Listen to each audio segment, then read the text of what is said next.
የማካፈላችሁ ሐሳብ እንደዚህ ነው። ሰዎች ሰዎችን ለምን ይሰድቧቸዋል? የስድብን ነገር በሰዎች ላይ ለምን ያደርጋሉ? መቼ ነው የሚያደርጉት ይህንን የሚለውን ምናልባት የምትሳደቡ ሰዎች ወይም የምትሰደቡ ሰዎች ከሁለት አንዱ ልትሆኑ ስለምትችሉ ብትሰሙኝ ደስ ይለኛል። በመጀመሪያ ስድብ ምንድን ነው?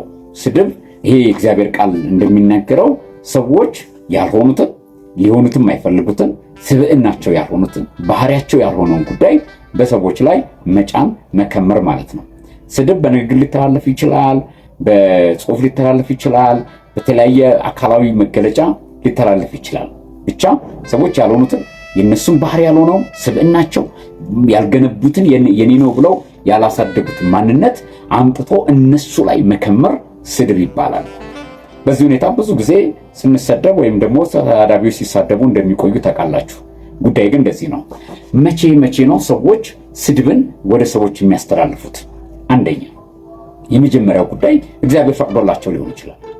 በሁለተኛ ሳሙኤል ምዕራፍ 16 ላይ አንድ ሳሚ የሚባል የሳኦል ዝርያ የሆነ ሰው ዳዊትን የሰደበው ስድብ ትዝ ይላችኋል። አንተ ምናምንቴ የደም ሰው እያለ አቧራ እየበተነ ዳዊትን ብልጭ አድርጎ ነው የሰደበው። ምናምንቴ ያለው ዳዊትን ያ የተቀባውን ሰው ማለት ነው። ዳዊት ምን አለ? እግዚአብሔር ስደበው ብሎ ፈቅዶለት ሊሆን ይችላል፣ ችግር የለውም ማለት ነው። አንዳንዴ እንድንሰደብ እግዚአብሔር ይፈቅዳል፣ አንዳንዴ እንድንዋረድ እግዚአብሔር ይፈቅዳል መሰለኝ። እና ሰዎች የሚሳደቡት አንዳንድ እግዚአብሔር ፈቅዶ ሊሆን ይችላል፣ ትክክልም ባይሆን ዋጋ ቢያስከፍላቸው ማለት ነው። ሁለተኛ ሰዎች የሚሳደቡት ሰይጣን አስነስቷቸው ሊሆን ይችላል። ምክንያቱም መጽሐፍ እንደሚናገረው ሰይጣን የስድብ አፍ ተሰጠው ነው የሚለው መጽሐፍ ቅዱስ። ሰይጣን አፉ ራሱ የስድብ አፍ ነው። አፉን ሲከፍት ሰይጣን የሚወጣው ስድብ ነው።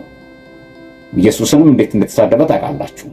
እና መቼም ሰይጣን ከስድብ ተለይቶ አያውቅም። ስለዚህ ሰዎች ሲሳደቡ ምናልባት ከሰይጣን ቀርተው ሊሆን ይችላል፣ የሰይጣን አፍ ተሰጥቷቸው ሊሆን ይችላል ማለት ነው። እና ምላሻችን ላይ ጥንቃቄ ማድረግ አስፈላጊ ነው።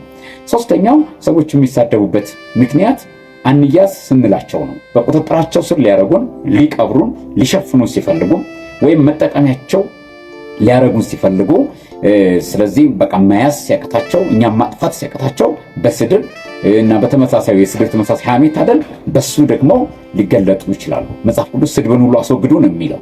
በስድብ ይመጣሉ አልያዝ ሲሏቸው ኢየሱስን ለመክሰስ እና ጥፋት ሊያገኙበት ብዙ መንገድ ሞክረዋል ታውቃላችሁ፣ ግን አልቻሉም። መጨረሻ ላይ ግን ማርቆስ እንደሚነግረን 14ኛው ምዕራፍ ላይ የስድብ ናዳ አወረዱበት ይላል። ሰደቡት። የስድብ ናዳ ይታያችኋል። ብዛቱን አወረዱበት፣ ቀለዱበት፣ አሾፉበት። ያ ስድብ ነው። ጴጥሮስ ሲናገር ታዲያ ሲሰድቡት መልሶ አልተሳደበም አለ። ኢየሱስን የሰደቡት ጥፋት ተገኝቶበት አይደለም፣ በእነሱ ቁጥጥር ስር ሊሆን ስላልቻለ ነው። በአባቱ ፈቃድ ይሄድ ስለነበረ የተጠራበትን ዓላማ ይቀጥል ስለነበረ ይሰድቡት ነበረ። ዛሬም ተሳዳቢዎች ለምን እንደምትሳደቡ ራሳችሁን ጠይቁ።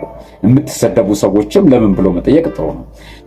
አራተኛው ሰዎች የሚሳደቡበት ምክንያት በሌሎች ሰዎች ተልከው ሊሆን ይችላል፣ ኬሮፍ ሊሆን ይችላል፣ ስደብልኝ ተብለው ሊሆን ይችላል። የሚሳደቡት አያውቁትም። ዝም ብለው ተሞልተው ብቻ ወጥተው የማይገባን ነገር ሊናገሩባችሁ ሊያደርጉባችሁ ይችላሉ። የተላኩ ሊሆኑ ይችላሉ።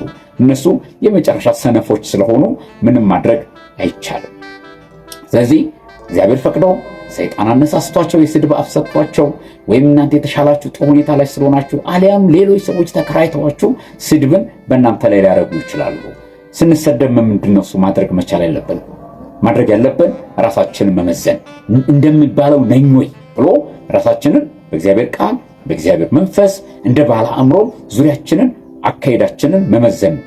ያንን መዝነን ከስድቡ ጋር የማይገናኝ ህይወት ከሆነ ያለን እኛ ጉዳያችንን መቀጠል መቻል ነው ያለብን እንጂ ከተሳዳቢዎች ጋር ግብግብ መግባት አያስፈልግም። ለተሳዳቢዎች ልቡናን ይስጣቸው። ተሰዳቢዎች ደግሞ በትክክለኛ ህይወት ላይ ህይወታችንን እየመዘንን ወደፊት መቀጠል